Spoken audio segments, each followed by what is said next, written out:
Hello, my name is Richard Corbett, and welcome to my third quarter moon lunar cycle report happening on May 1st. And in this session, I'll be covering a daily report from May 1st until the next new moon in Taurus on May 7th. We're in the final week of this lunar cycle, and wow, what a month it has been. In fact, so much so, I'd like to take a quick review from where we've come from since the new moon total solar eclipse on April 8th. Now, if you want to watch these full reports, you have access to them. I do a much further in depth analysis that you can refer to. But I just want to remind us how potent this month has been, and to pull a few highlights forward.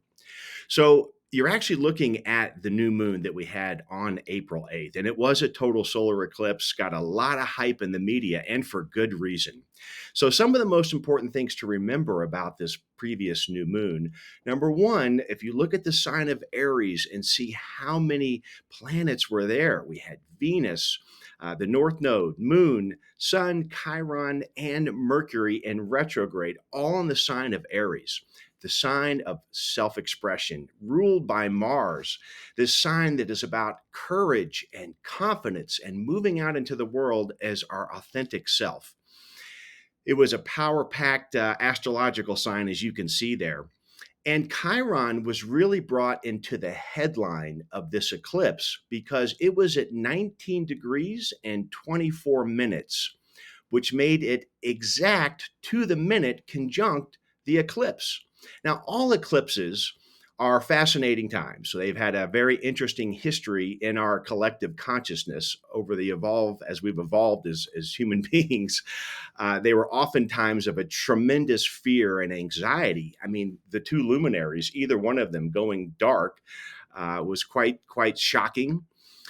Over time, we've developed a new consciousness around eclipses. We're able to calculate them, be aware of them, when they're coming, when they're happening.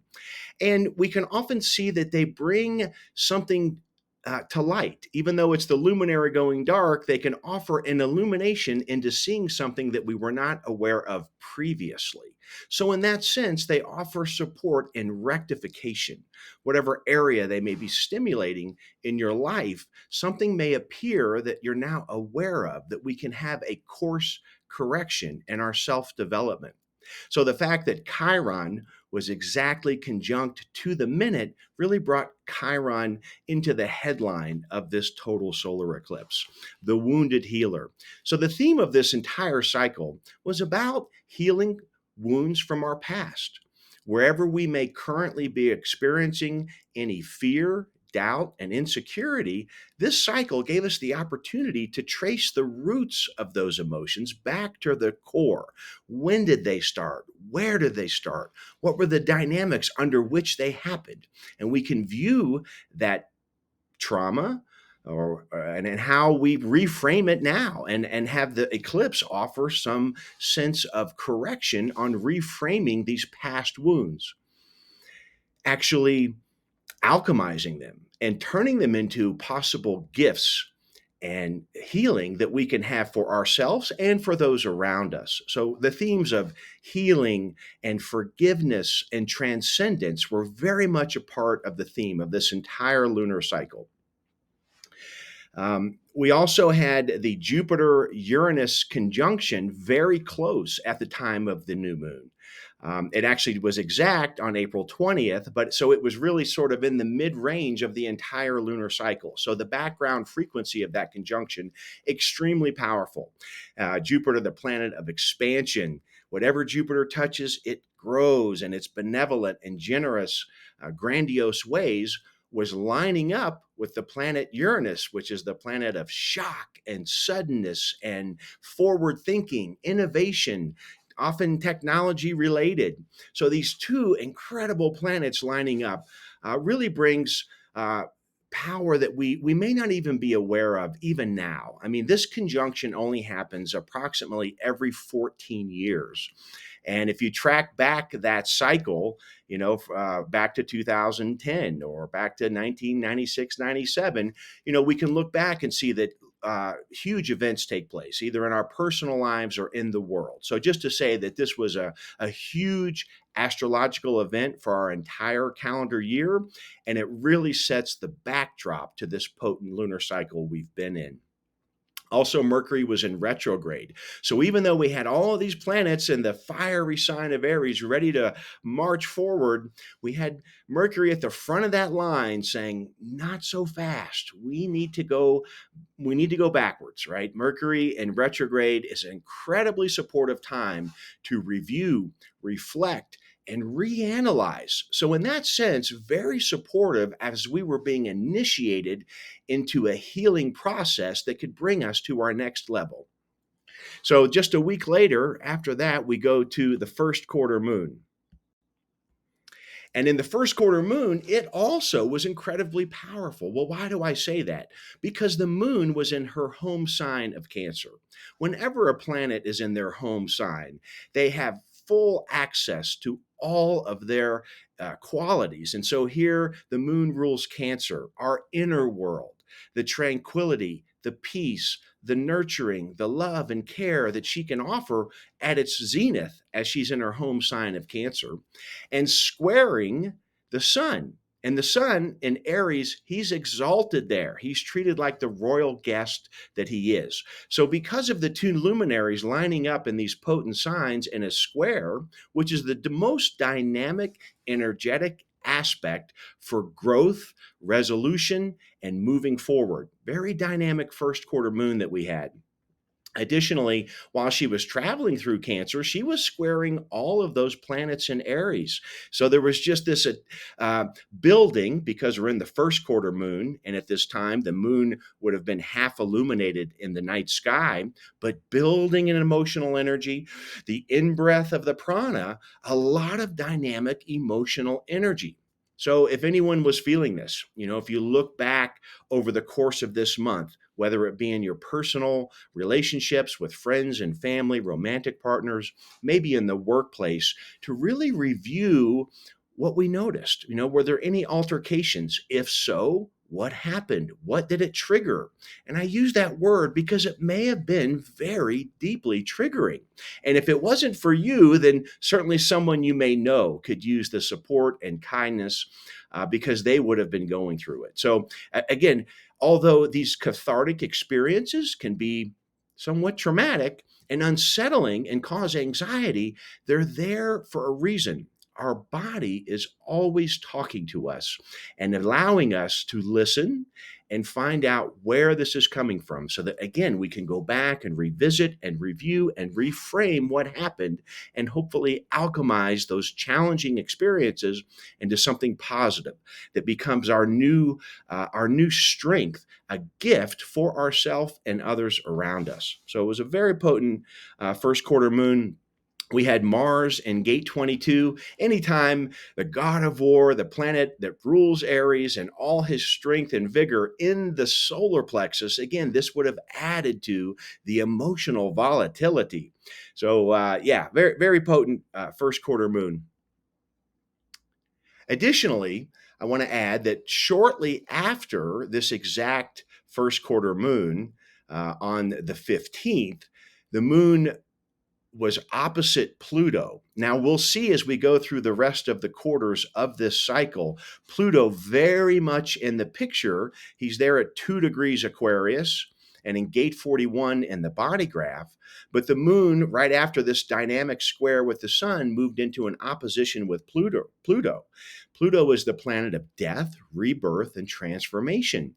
So the moon being opposite Pluto gave this emotional strength and ability to go within, right? Pluto helps us find the hidden things, what's underneath the surface, where do we have to dig deep? It's very associated with mining gems and minerals. And I really feel like the message here was Pluto offering its support to go deep within, to resolve these issues.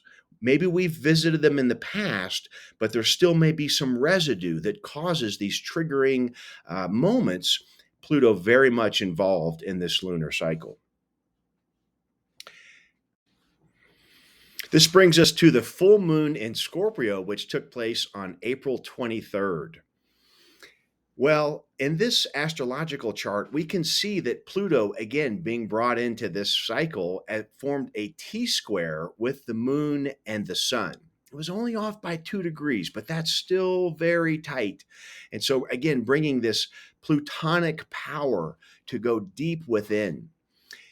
Pluto being in gate 41 in the body graph, which is the gate of contraction and decrease, these start codon for a new cycle of experience. And I think that's a lot of what was being triggered in us this cycle, right? That we have these issues somehow from the past, that this was the opportunity to be initiated into our higher self. And in fact, in the body graph, you can see that we have the channel of initiation that was being formed. We had Chiron and the North Node and the eclipse all happened in gate 51, the gate of shock and courage and the channel of initiation.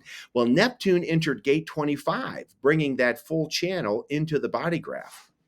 And it really is, if I was to give this entire cycle a one-word title, it would be the cycle of initiation into our highest sense of our authentic self. So Pluto certainly adding its weight in the conversation here. The moon at this time in gate 28 in the it's called the channel of struggle. Gate 28 is called the game player, but really at its essence, it is the instinctual awareness to find and be aware of what has meaning concerning our purpose in life. So it's in the sign of Scorpio, which is also ruled by Pluto.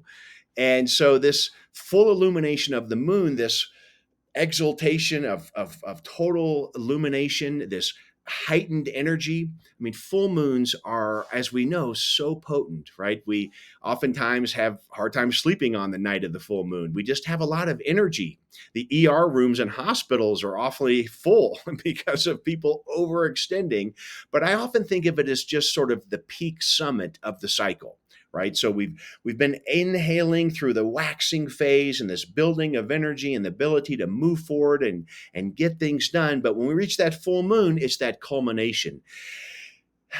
We're preparing for the exhale, for the next 2 weeks of the waning moon as she heads back for another cycle.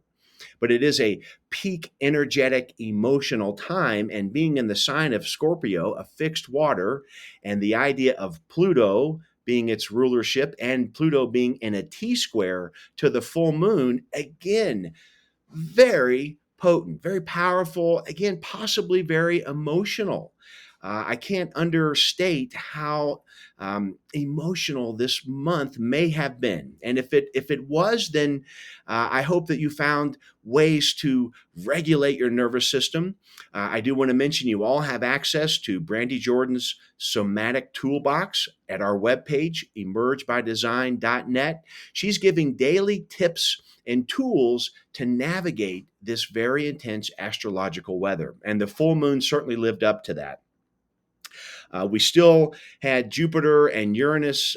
The exact conjunction happened on the 20th, so it is separating, but still very close. So again, as I mentioned, that Jupiter-Uranus conjunction adding to this very dynamic, energetic time in the backdrop.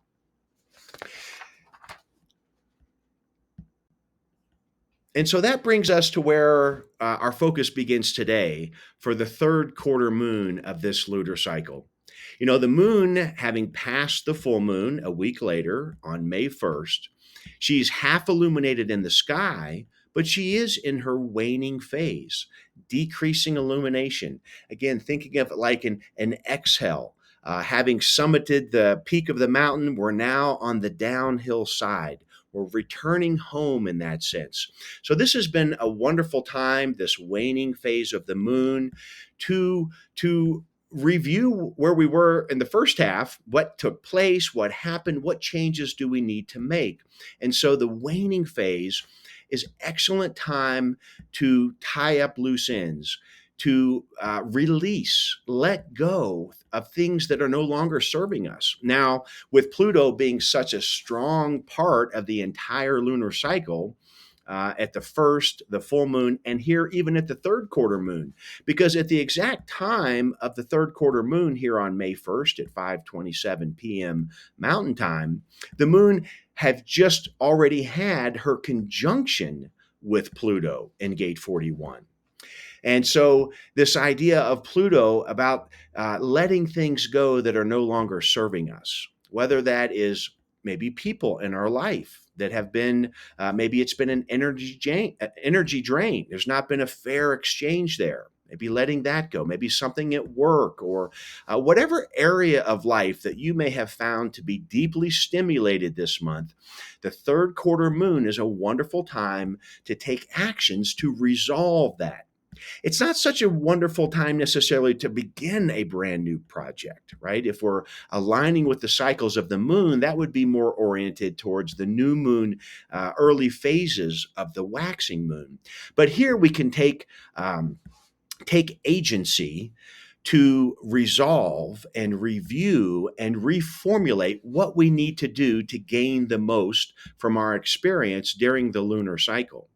And as I mentioned, having the moon having just passed her conjunction with Pluto, there may have been hidden gems in here, things that through our diligence and our work, whether it be meditating or yoga or walks in nature, however you've been able to connect with yourself, your deep inner core, this has been a wonderful period this week from now till we close out this cycle on May 7th, a wonderful time to get our inner house in order, right? To really tend the garden, pull the weeds, add some more water and nourishment to the flowers, and protect the boundaries, right? We really, it's a wonderful time to reevaluate healthy boundaries.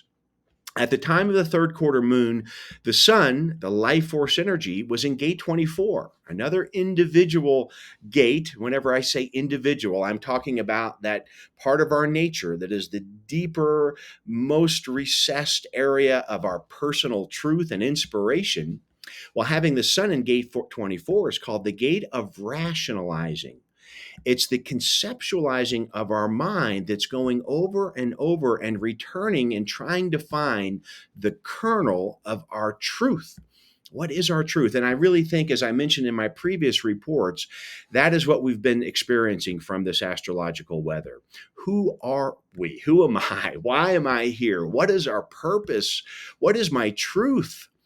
And this has been such fertile period of time to really examine these things. And so I encourage everyone to take advantage of this final week of this lunar cycle to put that type of effort into it. You know, it's very easy in our incredibly busy lives just to take care of things that have to get done, but not create a little space for that inner tranquility, that quiet and solitude. And if you can do that this week and use some of Brandy's tips from her somatic toolbox, absolutely splendid time to really gain the most of this cycle as we move towards the close of it. Also, I want to mention that at the time of the exact third quarter moon, the moon was in gate 13. And you know, I think because I'm sharing the lunar cycle, when we look at the exact time of each quarter and where the moon is, it really offers a lot of information about what's happening here. And she happens to be in gate 13, the gate of the listener, in the higher self G center. It's actually in line 6, the line of the optimist. Well, gate 13 is our openness and interaction with others. It's about how we can communicate better. How are we listening and hearing with empathy based on experiences of the past? So just a beautiful placement supporting what I was sharing about how are we interrelating? Have we done the healing work? Have we found self-forgiveness and forgiveness for others to live our most authentic self? So just a beautiful placement. Again, she's square to the sun, providing that dynamic energy for growth and resolution as she moves through this third quarter. Mars, also important to note that we can see Mars just entered Aries after leaving Pisces. What a a significant shift this is. Mars is in his home sign now. And again, being in his home sign, he has full access to all of his power. And so I think that's a definite shift. We can also see that Venus at the third quarter moon has moved into her home sign of Taurus. So two personal planets making very significant shifts into their home signs. Additionally, Mercury turned forward on April 25th. So both of these three changes I've just mentioned are all bringing a very different energy to the table right now, right? Just this, even though we're in the waning phases, this next new moon in Taurus, we're going to have a completely different picture than what we've been going through in this cycle. But we may be beginning to feel a shift in energy. Having the Mars and Venus and Mercury forward, these movements, they are giving us energy now with the strength of all the attributes of those archetypal elements of the planet to move forward in our lives, right? But we're still in the waning phase. So we're still collecting the pieces and the dots and so forth, nourishing ourselves. Really, it's giving those shifts, I think, are giving us the energy to really incorporate all that's taken place during this lunar cycle for our health and for forgiveness for ourselves and others, and able to move forward in a more authentic way. Venus also in Taurus there, she moved into gate 27. Now, we had the sun there not too long ago, but gate 27 is called the archetype of caring. And again, very supportive, I think, at the third quarter moon to have her here, bringing her love, harmony, and beauty that Venus does into the gate of caring. And to remember that it's important, and this gate speaks to this, it all starts with self-caring, self-nurturing. If we overextend and are too focused on everyone else's needs, we're not able to take care of our own needs. And so I think the symbolism here during this very potent time as we close out the cycle is having the beauty of Venus in the archetype of self-care and nourishment, because that's really what we can use this final week. Really, really supportive to have Venus there.